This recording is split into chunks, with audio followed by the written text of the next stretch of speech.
જય શ્રી કૃષ્ણ.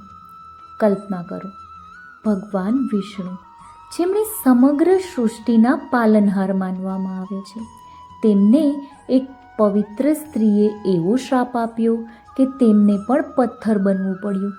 આખરે ભગવાને એવું શું કર્યું કે પોતાની જ પરમ ભક્તનો શ્રાપ તેમને સ્વીકારવો પડ્યો? અને આજે જે શાલિગ્રામની પૂજા થાય છે તેની શરૂઆત કેવી રીતે થઈ? મિત્રો, આ કથા તમને અંત સુધી જોડીને રાખશે. સત્યયુગમાં ધર્મનો પ્રકાશ સમગ્ર પૃથ્વી પર ફેલાયેલો હતો. તે સમયમાં એક દિવ્ય કન્યાનો જન્મ થયો. તેનું નામ હતું વૃંદા. બાળપણથી જ વૃંદા ભગવાન વિષ્ણુની પરમ ભક્ત હતી. સવાર પડતા જ તે તુલસીના છોડ પાસે દીવો પ્રગટાવતી અને હાથ જોડીને કહેતી, હે નારાયણ, મારું જીવન હંમેશા તમારા ચરણોમાં સમર્પિત રહે. ગામના ઋષિઓ કહેતા, આ બાળકી સામાન્ય નથી. તેની ભક્તિ એક દિવસ ઇતિહાસ બદલી નાખશે. વૃંદાના ચહેરા પર અદ્ભુત તેજ હતું.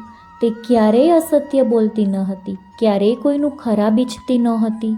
દેવતાઓ તેની ભક્તિ જોઈને પ્રસન્ન થતા. બીજી તરફ તે જ સમયે સમુદ્રની ગહન ઊંડાઈમાં એક રહસ્ય જન્મ લઈ રહ્યું હતું. એક દિવસ ભગવાન શિવના પ્રચંડ ક્રોધમાંથી એક દિવ્ય અગ્નિ બહાર નીકળી. એ અગ્નિ સીધી સમુદ્રમાં પડી. સમુદ્ર દેવે તેમને પુત્ર તરીકે ઉછેર્યું અને આ બાળકનું નામ રાખવામાં આવ્યું જાલંધર. જેમ જેમ સમય પસાર થયો, જાલંધરનું બળ વધતું ગયું. તેની શક્તિઓથી દેવતાઓ પણ આશ્ચર્યમાં પડી ગયા. સમય પસાર થયો, વૃંદા યુવાન થઈ. જાલંધર પણ પરાક્રમી યોદ્ધા બની ગયો. બ્રહ્માજીના આશીર્વાદથી વૃંદા અને જાલંધરના લગ્ન થયા. લગ્ન પછી પણ વૃંદાએ પોતાની ભક્તિ ક્યારેય છોડી નહીં. દરરોજ ભગવાન વિષ્ણુનું સ્મરણ, દરરોજ પૂજા, દરરોજ તપ. જાલંધર પોતાની પત્નીનો ખૂબ આદર કરતો, પણ તેને ધીમે ધીમે અહંકાર આવવા લાગ્યો.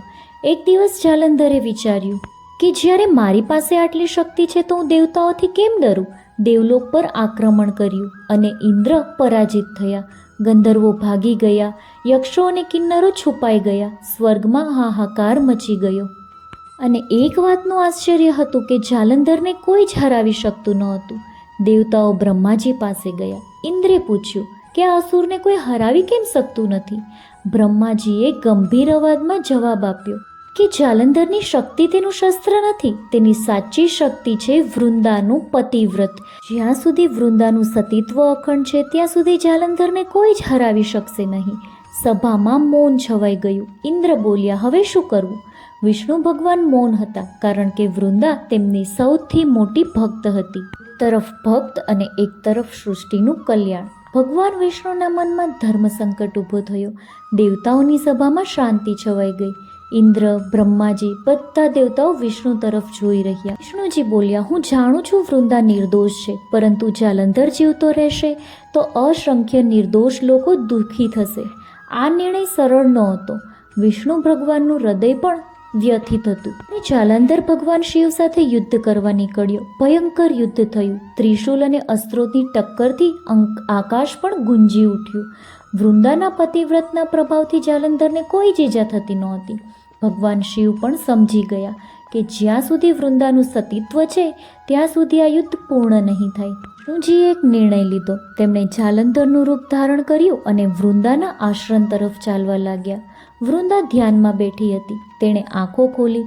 સામે પોતાના પતિ જેવું સ્વરૂપ જોઈને તેણે વિચાર્યું કે યુદ્ધ પૂર્ણ થઈ ગયું. મારા સ્વામી પાછા આવી ગયા. તેણે ભગવાન વિષ્ણુને પોતાના પતિ માની તેનું સ્વાગત કર્યું.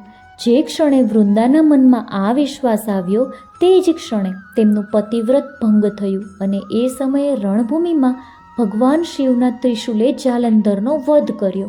આકાશમાં શંખનાદ થયો. દેવતાઓ આનંદિત થયા, પણ એક હૃદય તૂટી ગયું હતું. થોડી જ ક્ષણમાં વૃંદાને દિવ્ય જ્ઞાન થયું. તેણે સામે ઊભેલા જાલંધરને જોયા અને સમજાઈ ગયો કે આ તેમના પતિ નથી, આ તો સ્વયં ભગવાન વિષ્ણુ છે.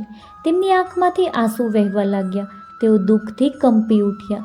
વૃંદાએ ભારે વ્યથાથી કહ્યું, હે નારાયણ, હું તમને ભગવાન માનતી હતી. આજે તમે મારી સાથે છળ કર્યું. આથી હું તમને શ્રાપ આપું છું. તમે પથ્થર બની જશો. આ શબ્દો સાંભળીને સમગ્ર બ્રહ્માંડમાં મૌન છવાઈ ગયું. ભગવાન વિષ્ણુએ માથું ઝુકાવી દીધું. શ્રાપનો વિરોધ કર્યો નહીં, કારણ કે તેઓ જાણતા હતા વૃંદાનું દુઃખ સાચું છે. સમગ્ર બ્રહ્માંડમાં મૌન છવાઈ ગયું. દેવતાઓ પણ શબ્દ થઈ ગયા. ભગવાન વિષ્ણુ માત્ર શાંત ઊભા હતા. તેમની આંખોમાં દુઃખ હતું, પણ કોઈ જ ક્રોધ નહોતો. તેમણે ધીમા અવાજમાં કહ્યું, હે વૃંદા, હું જાણું છું તને ખૂબ દુઃખ થયું છે, પણ મેં જે કર્યું છે તે મારા સ્વાર્થ માટે નહોતું. જો જાલંધર જીવતો રહેતો તો સમગ્ર સૃષ્ટિમાં અધર્મ ફેલાઈ જાત. અને આંખોમાં આંસુ વહેતા હતા. તેણે કહ્યું, ભગવાન, કદાચ તમારો નિર્ણય ધર્મ માટે હતો, પણ મારા માટે આજે મારું આખું જીવન તૂટી ગયું. પોતાના પતિના વિયોગનું દુઃખ અને જીવનની સૌથી મોટી પીડા સહન ન કરી શકતા વૃંદાએ અગ્નિમાં પ્રવેશ કરવાનો નિર્ણય લીધો. તેમણે ભગવાન વિષ્ણુનું છેલ્લી વાર સ્મરણ કર્યું અને કહ્યું, હે નારાયણ, મારા મનમાં તમારા પ્રત્યે ભક્તિ આજે પણ છે, પરંતુ આ જન્મનું દુઃખ હવે સહન થતું નથી. આ શબ્દો સાથે તેઓ યોગાગ્નિમાં લીન થઈ ગયા. સમગ્ર પ્રકૃતિ શાંત થઈ ગઈ. આકાશમાંથી પુષ્પવર્ષા થઈ.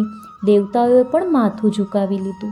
જ્યારે વૃંદાએ દેહ ત્યાગ કર્યો ત્યારે એક નાનકડો લીલો છોડ ત્યાં ઉગવા લાગ્યો. તેની સુગંધ સમગ્ર દિશામાં ફેલાઈ ગઈ. ઋષિ બોલ્યા, આ કોઈ સામાન્ય છોડ નથી, આ તો વૃંદાના પવિત્ર જીવનનું પ્રતીક છે. ભગવાન વિષ્ણુએ આ છોડને પ્રેમથી સ્પર્શ કર્યો અને આશીર્વાદ આપ્યો કે આજથી તું તુલસી તરીકે સમગ્ર વિશ્વમાં પૂજાશે. જે મારી પૂજા તુલસી વિના કરશે તેની પૂજા પૂર્ણ માનવામાં નહીં આવે.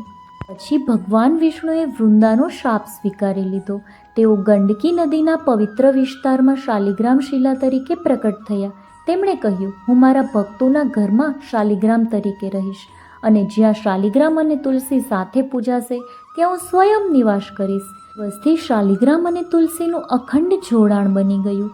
દેવતાઓએ ભગવાન વિષ્ણુને પૂછ્યું, પ્રભુ, શું વૃંદાની ભક્તિનું સન્માન સદાકાળ રહેશે?